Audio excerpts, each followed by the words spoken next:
Not all women abandoned need a lovesick second male lead to redeem them. When I heard Stephen Shin say, the thought of Alice's hands touching so much blood just makes me disgusted. I knew he had fallen for the new female intern at the company. I calmly handed him the divorce papers because my life never revolved solely around him. But later, unable to find me, Stephen went mad. Chapter 1. I'm a bit tired today. Not in the mood, Stephen said as he pulled his hand away from mine and turned his back to me. Today was my ovulation period. The day we planned to conceive, but now he was refusing me. Maybe feeling his actions were a bit much. Stephen turned around and held me in his arms, kissing my forehead. Be good. Sleep. Hearing his even breathing, I knew there was a problem between us. So the next day, I left work early from the hospital, set up a romantic candlelight dinner, and planned to surprise Stephen. But just before entering, I overheard his conversation with his good friend, Ivan Liu. I used to really love Alice. Couldn't get enough of her. But now, just thinking about her hands touching so much blood makes me disgusted. Basically, you're just tired of her, Ivan said casually. Stephen didn't deny it. Have you gotten involved with that little secretary? Her name is Joanna, right? Stephen didn't speak this time, remaining silent for a long while. No way. You're serious? Stephen finally spoke softly. Almost. I'd advise you to be careful. We all saw how much you loved Alice before. You were willing to die for her. Don't go too far and end up burning your bridges. No one can help you then. Stephen seemed to snicker. Do you think she'd give up 10 years of her youth? Chapter 2. Stephen's words made me feel as if I had fallen into an ice pit. Cold all over, thinking about his continuous rejections these days. It turns out he wasn't really tired. He just found me disgusting? These two words pierced my heart like needles, making it hard to breathe. He knew how precious 10 years of a woman's youth were, yet he used it as a weapon to hurt me. I did have an impression of the name Joanna. She was a new intern hired by Stephen's company. I still remember when Stephen first mentioned her. His eyes were filled with undisguised admiration. He told me Joanna had lost to other candidates in the interview, but this girl was relentless, constantly begging the interviewer for another chance. Almost crying and kneeling. This kind of perseverance was rare among young people nowadays. In the end, seeing her pitiable state, Stephen eliminated a more qualified candidate and hired her against the rules. At that time, I couldn't help but frown. Isn't this emotional blackmail? Interviews should be judged based on ability, not on who seems pitiful. This is unfair to other candidates. Stephen uncharacteristically scowled at me. How did you become so heartless as a doctor? Have I protected you too well? I didn't doubt myself because of his accusations and continued to argue with him. Because of this, we gave each other the cold shoulder for a night. Stephen later humbled himself to reconcile with me, and we made up. But I remembered the name. I didn't expect she would become Stephen's personal secretary. It was from that time that Stephen stopped sharing company matters with me. People have a desire to share. If they're not sharing with you, they're sharing with someone else. Turns out, all changes have traces. Translation to English. Chapter 3. At night, I lay down early, feeling the mattress sink behind me. A man's cold hand wrapped around my waist. I fought the urge to vomit, grabbing Stephen's hand as it reached for the hem of my clothes. I don't feel well, I said coldly. Stephen paused. I could feel his interest, knowing it would be hard for him to hold back. But he didn't force me. Instead, he thoughtfully covered me with the blanket and went to the bathroom to take care of himself. He took his phone with him, as he always did whenever he went to the bathroom. A moment later, I received a friend request on my phone, and to my surprise, the profile picture was Joanna's. Taking a deep breath, I accepted the request. Almost immediately, a screenshot was sent. It was a chat log between her and Stephen, timestamped from when he had just gone into the bathroom. Joanna had sent Stephen the name of a hotel and a room number. She told him, I don't expect you to get a divorce.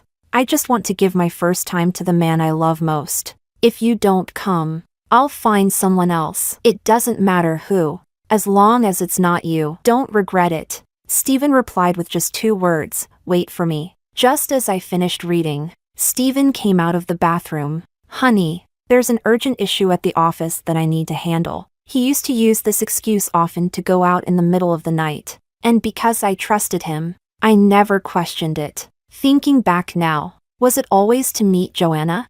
I'll go with you. Stephen hesitated, then smiled gently, patting my head. Aren't you feeling unwell? Don't push yourself. I'd feel bad if you got sick. Don't worry. I'll be back soon. Without waiting for my response, he turned and left. I followed him in my car, trailing him quietly. Stephen drove fast, and several times I almost lost him. Joanna was waiting for him at the hotel entrance. As soon as they saw each other, they embraced and kissed, like lovers who had been holding back for a long time. Chapter 4. Suppressing the bitterness in my heart. I took out my phone to take pictures. I even recorded a short video of about 10 seconds. I watched them walk into the hotel with my own eyes. After calming down in the car for a while, I called my former graduate advisor, Professor Lee. He was abroad, and it was morning there. The call connected. Professor, do you still need people for your project abroad?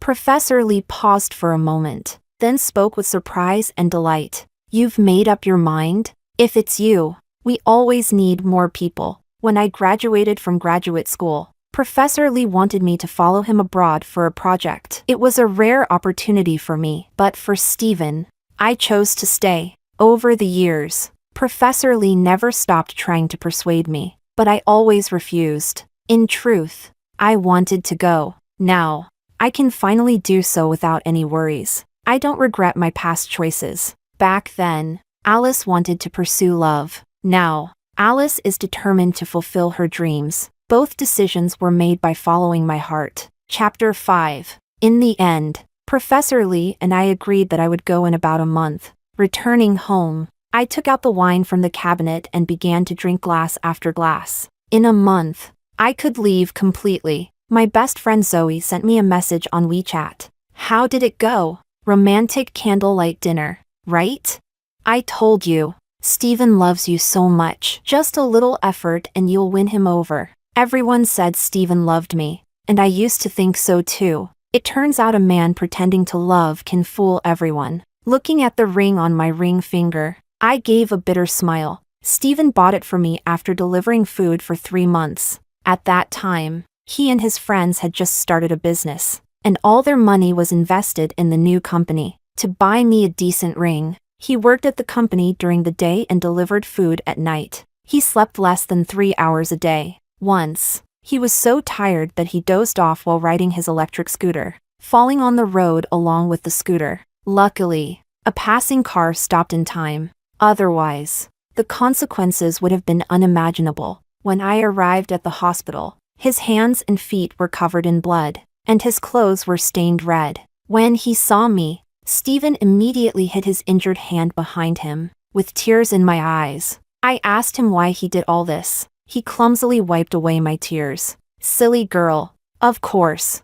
I wanted to marry you as soon as possible. What if such a beautiful girl gets taken away? Now that you're mine, I can't bear to let you go. Later, we made a lot of money and became financially stable, but I always wore that ring. Stephen offered to get me a bigger diamond ring, but I refused. To me, it was more precious than any diamond ring. Remembering how nervous Stephen was when he proposed, I took off the ring and placed it on the dining table. His words from that time still echoed in my ears. But the person is no longer the same. I don't need this ring anymore. Chapter 6. In the middle of the night, Stephen sent a message. Honey, the issue at work is quite complicated. I might not be able to come back tonight. You don't have to wait for me. Get some rest. I'm with Ivan. It seemed he had already coordinated with Ivan. They were indeed good friends. I didn't reply. Having drunk too much, I fell asleep on the sofa.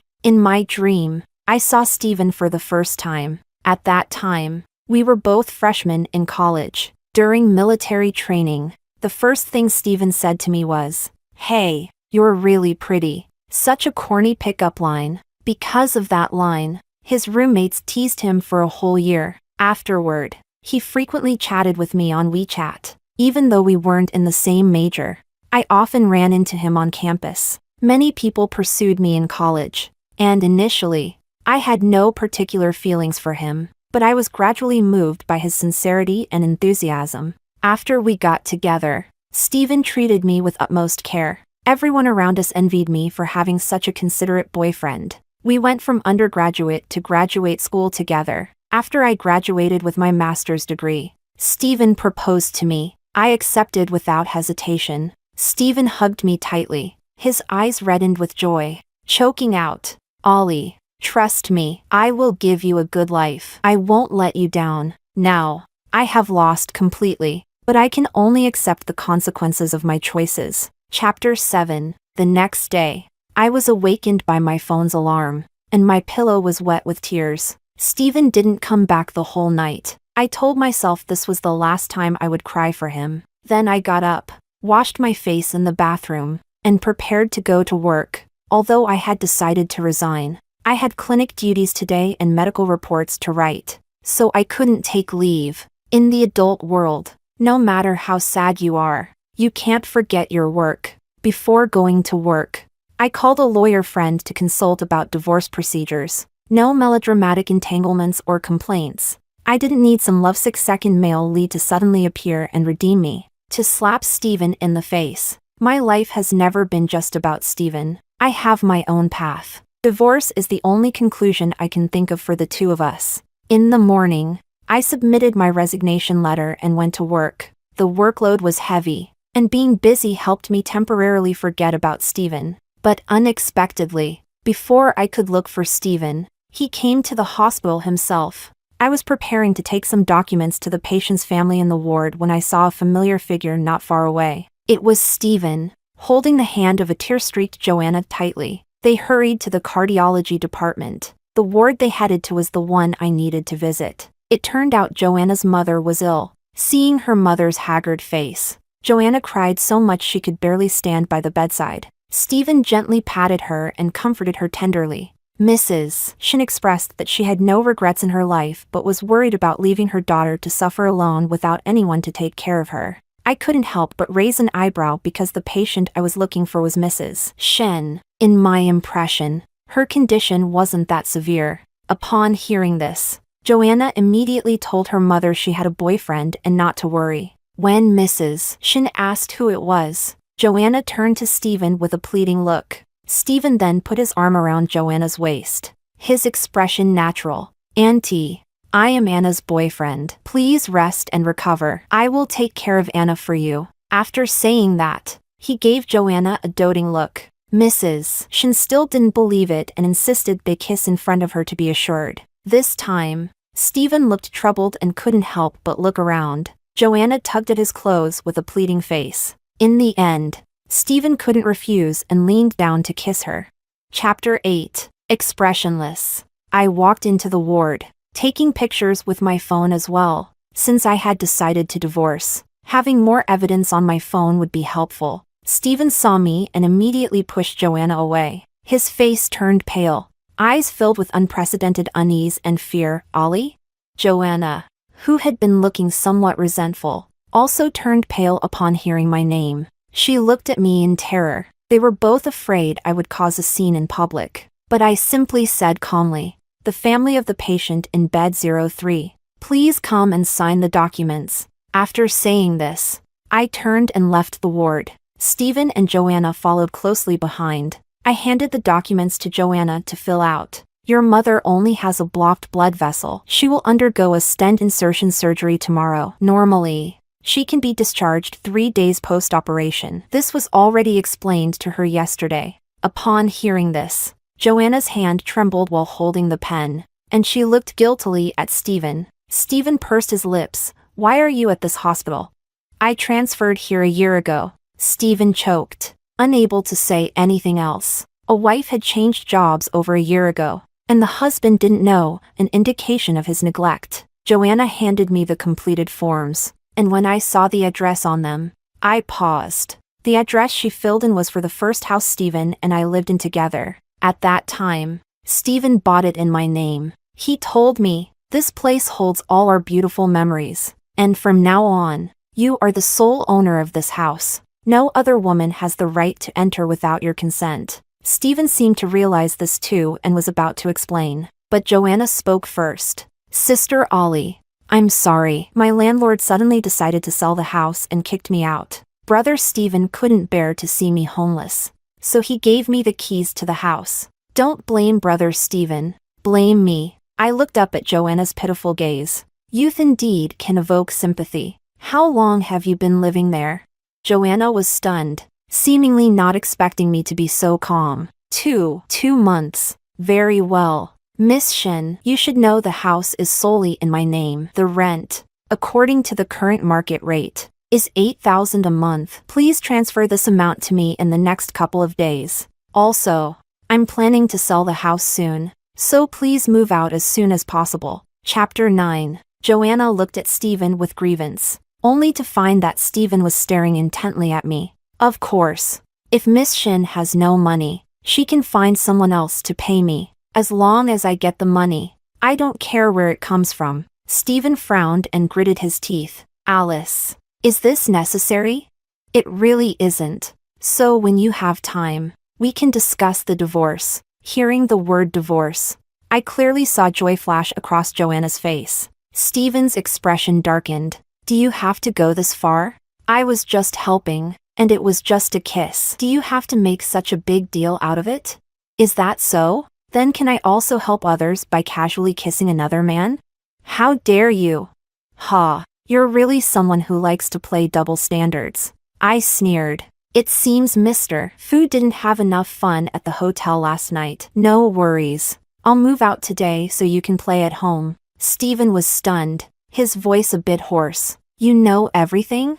I didn't answer. I'll have the lawyer draft the divorce papers and bring them to you soon. As I prepared to leave, Stephen grabbed my hand. It was only then that he noticed I wasn't wearing my wedding ring. Alice, are you serious?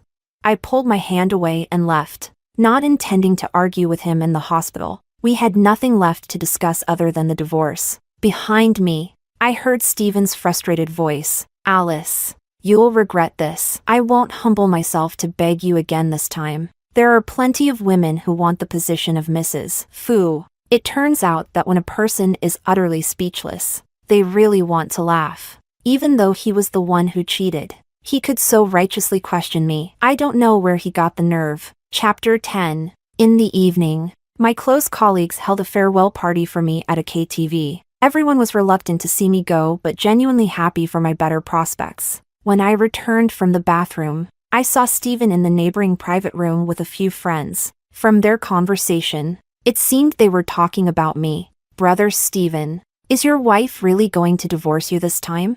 I'd say she's been spoiled. My wife also made a fuss before, but now she's well behaved. Women can't be spoiled. If it were me, I'd leave her be. If she wants a divorce, let her. There's still a 30-day cooling off period. Once she realizes we're not dependent on her, she'll be scared. You guys can't compare to Brother Stephen. He's famous for being a wife-doting maniac. I knew all their wives. Some were using their husbands' money to secretly support younger men. Others stayed for the sake of the children, treating their husbands as long-term meal tickets. These days, no woman is foolish enough to sacrifice for a scumbag without getting something in return. Stephen was drinking silently, and when everyone was cautiously observing his expression, he suddenly said, "After all these years, it's time to teach her a lesson." Upon hearing Stephen's words, the atmosphere in the room became lively again. Sister-in-law, what are you doing here? Are you here to find Brother Stephen?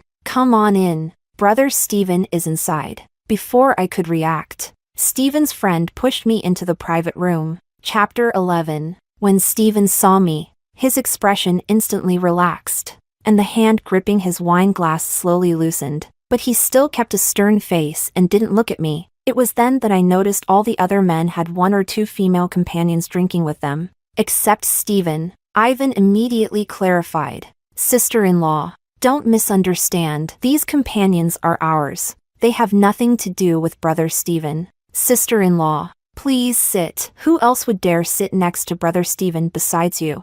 I didn't notice when, but Stephen had already moved his coat away, leaving an open seat for me. Ivan began to clear the room, calling out the female companions. I hurried to stop him. No need. I'm here with my colleagues and need to go back. Besides, Stephen and I are getting a divorce. These things have nothing to do with me. Before I could finish, Stephen interrupted me, as if he really didn't want to hear the word divorce. Alice, have you had enough fun? Even jokes should have limits. I looked straight at Stephen. I'm not joking. Do you remember what I said the first time you got drunk at a KTV?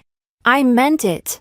Stephen's face changed when he heard that, obviously remembering as well. At that time, Stephen had gotten drunk and almost kissed another girl, mistaking her for me, until I arrived just in time. Back then, I told Stephen, if you get dirty, I won't want you anymore. Just as I reached the door, I heard the sound of a glass shattering behind me. Stephen had smashed his wine glass. Alice, you want a divorce, right? Fine. Let's meet at the Civil Affairs office tomorrow. All right. That's exactly what I wanted. Chapter 12. After the gathering, I returned to Stephen's house to pack my things. I had already asked Zoe to help me rent a place near her house. I wouldn't be staying long anyway. As I was leaving with my suitcase, I happened to see Joanna bringing a drunken Stephen back. Our eyes met, and there was a look of triumph on Joanna's face. She placed Stephen on the sofa. Just as she was about to get up, Stephen pulled her into his arms. Honey, I feel terrible. Hold me. The more Joanna struggled, the tighter Stephen held her. Honey, don't leave me. Joanna glanced at me, her face turning red with embarrassment. Mr. Fu, please let go of me. Don't do this. There are others here. I had no interest in watching them flirt any longer and left with my suitcase. The next day, I went with a lawyer to finalize the divorce with Stephen. The property was divided equally, and the process went smoothly. As we exited, Stephen spoke. Alice, do you feel defeated now? Did you think I'd beg you like before? There's a limit to anyone's patience. I hope you know I won't always tolerate your nonsense. I didn't respond, just looked at the divorce papers in my hand and slightly smiled. In 30 days, Stephen and I would be completely unrelated. Stephen frowned. I'll find another place for Joanna to stay in the next couple of days. I'll have my assistant transfer the rent to you. I nodded. All right. I've already packed your things. The rest you can throw away. Don't forget to come back in 30 days. I turned to leave. Stephen suddenly spoke. Yesterday, it wasn't me who called Joanna to pick me up. I was drunk, and she happened to call. The waiter heard it and called her over. Stephen, you don't need to explain this much to me. It's your business. Stephen's face turned even darker. Chapter 13. The next day, I boarded a plane to S-City. Professor Lee had a 5-day academic forum in S-City that he couldn't attend himself, so he asked me to go in his place, since I wanted to get away and relax. I agreed. During those 5 days, I learned a lot and met many renowned figures in the industry. It was a fulfilling experience, and I didn't think about Stephen even once. See, love isn't that important to a person after all. There are many more meaningful things in life waiting for me to do. The day after I returned, I went to work at the hospital. As soon as I finished work, I saw Stephen standing not far away. He was leaning against a black Maybach, holding a cigarette, his clothes disheveled and his face haggard. A male colleague who finished work with me leaned in and whispered, "That guy has been waiting here for several days. I heard he asked the security guard about you. When he found out you weren't working, he waited outside every day." He looked at me with concern, asking if I needed help. I shook my head and said no, just as Stephen started walking toward me. As he got closer, I saw his eyes were bloodshot, a sign he hadn't slept for days. He had stubble on his face, something almost impossible for someone with his slight OCD. "Dr. Jiang, you're really impressive. Finding your next target so quickly. Just wonder how the person would react knowing you have a husband of 10 years? Stephen, maybe 10 years is a long time for you, but for me, 10 years is nothing." Not getting the response he wanted, Stephen seemed to break down a bit. "Alice, do you think disappearing for a few days would make me worry and go crazy for you?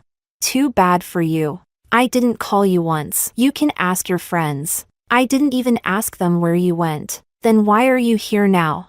Chapter 14. Stephen was stumped by my question, seemingly unsure why he came here himself. After a while, he finally spoke. You changed the locks on that house. I couldn't get in. Stephen was referring to the house where Joanna had been staying. It seemed Stephen had gone there in the past few days. I nodded. Yes. That's my house. I'm planning to sell it. I changed the locks to prevent unrelated people from entering. Stephen couldn't believe it. You're really going to sell it? Can you bear to part with it?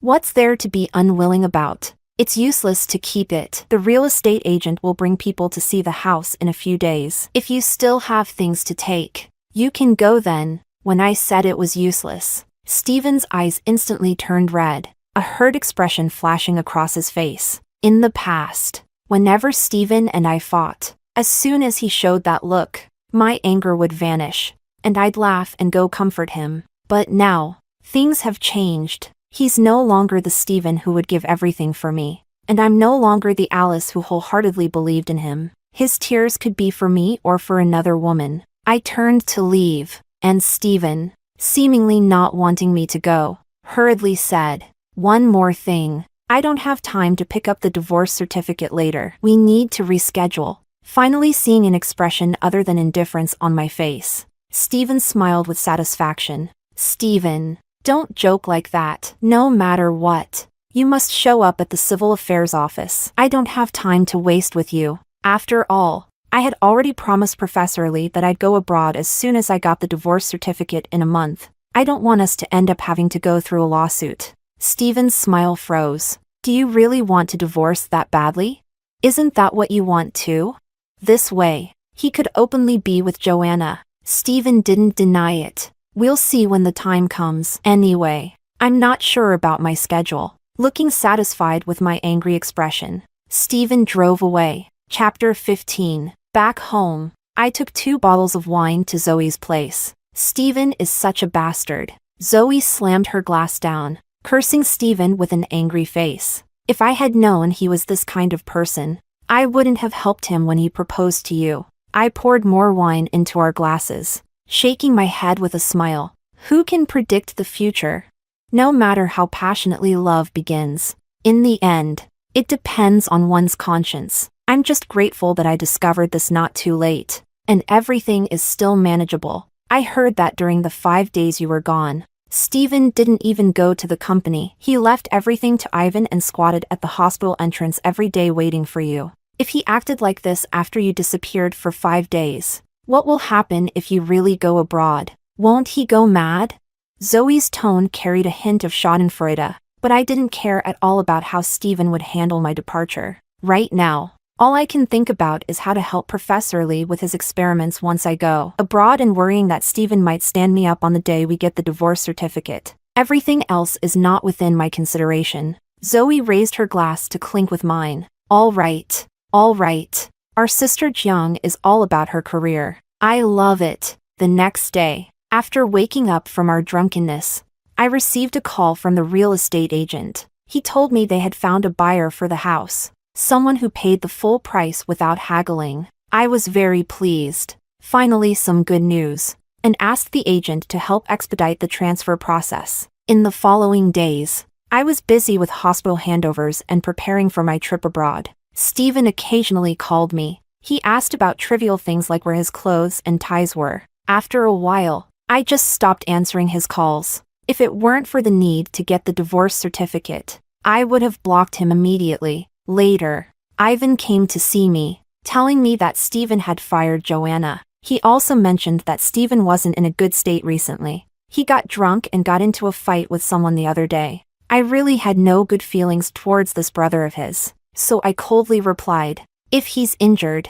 he should go to the hospital. Telling me is useless." I understood his intention, which was to plead for Stephen, but the root of the problem was never Joanna. The mistress is certainly disgraceful and deserves to be despised by everyone. But the man who cheated is the true source of the evil. Without Joanna, there would still be other mistresses. Once a man has a taste of infidelity, it's not easy to give it up, and I have no interest in being a resentful woman. Chapter 16. The day before getting the divorce certificate arrived in no time. I was at home packing my luggage, debating whether to call Stephen to remind him. Unexpectedly, while I was still deliberating, Stephen showed up at my door. He appeared furious and looked at me with a menacing expression. Did you send the photos of me cheating to my dad?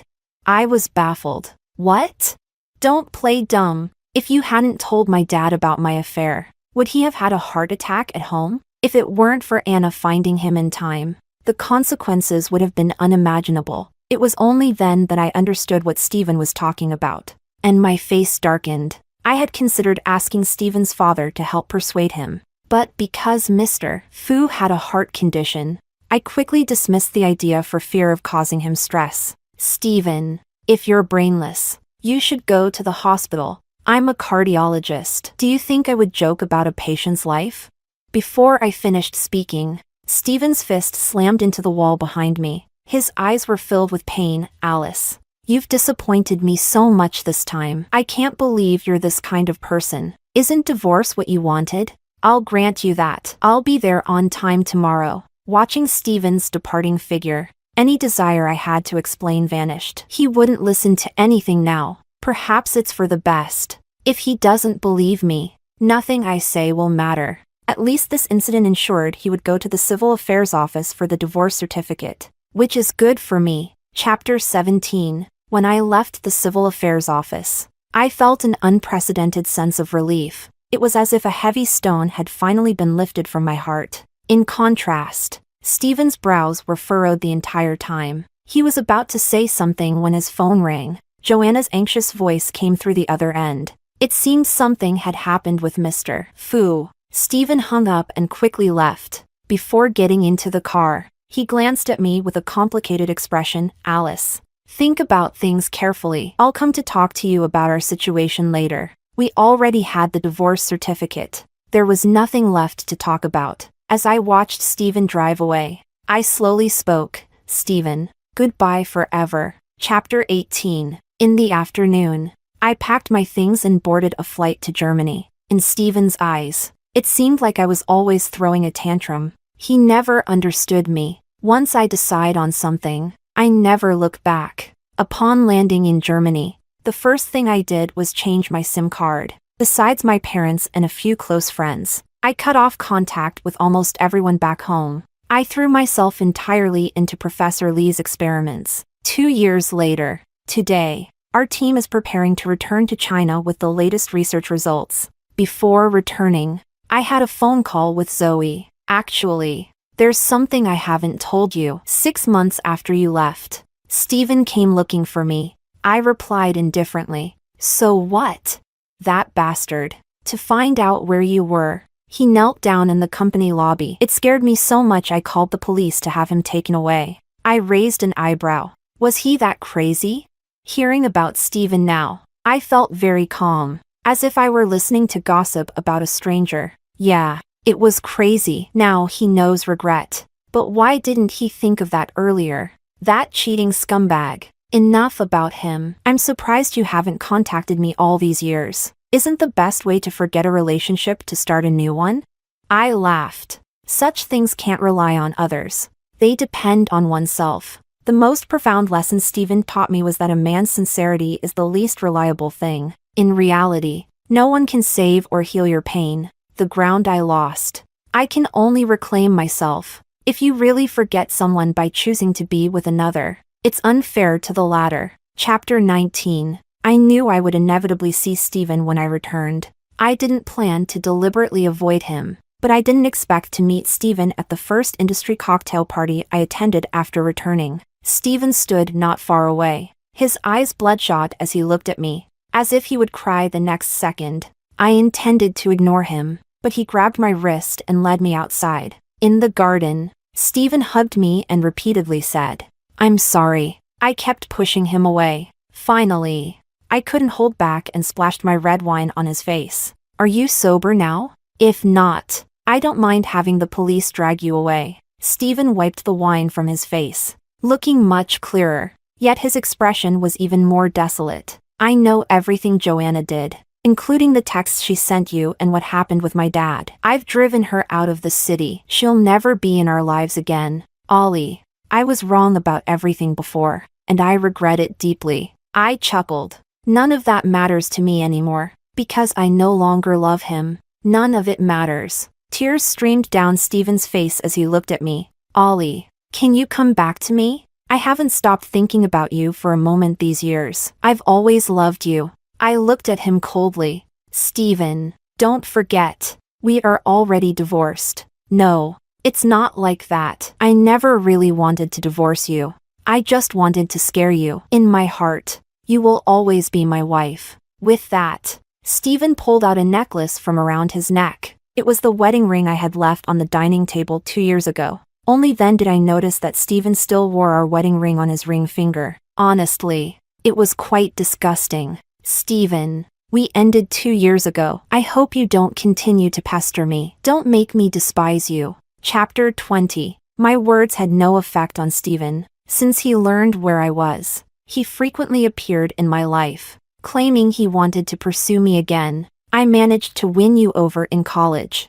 I can do it again, Ollie. This time I won't let you go. I was exasperated. Do you think I'd fall into the same trap twice? The first time I could say it was because I was inexperienced. The second time falling into the same trap would be sheer stupidity. But no matter how harsh my words, Steven refused to give up. There was no choice but to treat him as invisible and focus on my work. After all, we were only in China for a few months this time, and every day was busy. In the following days, Professor Lee went to the hospital to perform surgery on a heart disease patient. The patient's family had made an appointment a long time ago to have Professor Lee. Moreover, the case was very special, and Professor Lee asked me to assist him. After 7 hours, from day to night, the surgery was finally successfully completed. As we came out, Professor Lee had just said a few words to the patient's family when chaos erupted in the front. It was rumored that a family member was dissatisfied with the hospital's treatment and had come with a knife to seek revenge. We were preparing to retreat when we saw the family member rushing towards us with a knife. I pushed Professor Lee aside, ready to deliver a flying kick. Suddenly, someone tightly embraced me. It was Steven. I couldn't break free. The next second, the knife plunged straight into Steven's back. Chapter 21. When Steven woke up, it was already noon the next day. Seeing me sitting by his side, he tried to smile reassuringly. Ollie, don't worry. I'm fine. I spoke coldly. Steven, are you an idiot? If it weren't for you, I could have kicked that lunatic away with one kick. These 2 years abroad, besides doing experiments, I spent my other time learning Sanda, a form of martial arts. One reason was for physical fitness. The other was that being abroad wasn't as safe as being home, so it was beneficial for self-defense. Considering the build of that man yesterday, he was no match for me. If it weren't for Steven, I would have subdued him already. Hearing my words, Steven's expression turned desolate again. I was just worried you'd get hurt. Unnecessary. And don't think you can use this injury to ask me to give you another chance. From the moment you said I was disgusting, there was no going back for us. So, if I told you now that I never actually slept with Joanna, you wouldn't believe me, right? Steven laughed self-deprecatingly. I didn't sleep with her at the hotel that time. I stopped at the last moment because I thought of you. I couldn't go through with it. Thinking about it, it's ridiculous. Back then, I didn't explain because I was sulking. I wanted you to lower your head just once, even if it was to say something nice to me. But you never did.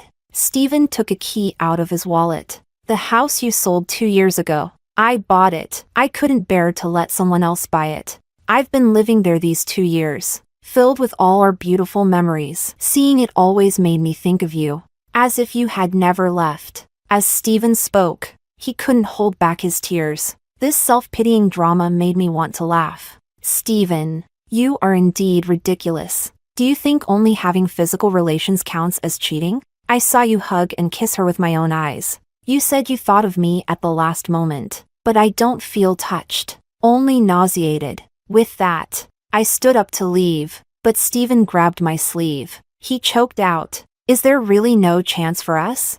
I coldly shook him off. Steven, let's part on good terms. Don't make me regret loving you. I left the room without looking back. Behind me was the sound of a man sobbing uncontrollably. Chapter 22. In the following days, I didn't go back to the hospital to see Steven. He had plenty of people around him. He didn't need my care. Soon, I went abroad again. On the plane, Professor Lee discussed future plans. A few young colleagues complained that they felt like they aged 10 years in 1 year, worrying about losing their hair. Professor Lee sternly reprimanded them. I laughed along from the side, turning to look at the distant scenery. The road ahead would no longer be confined by the limitations before me. I longed for a freer, wider sky.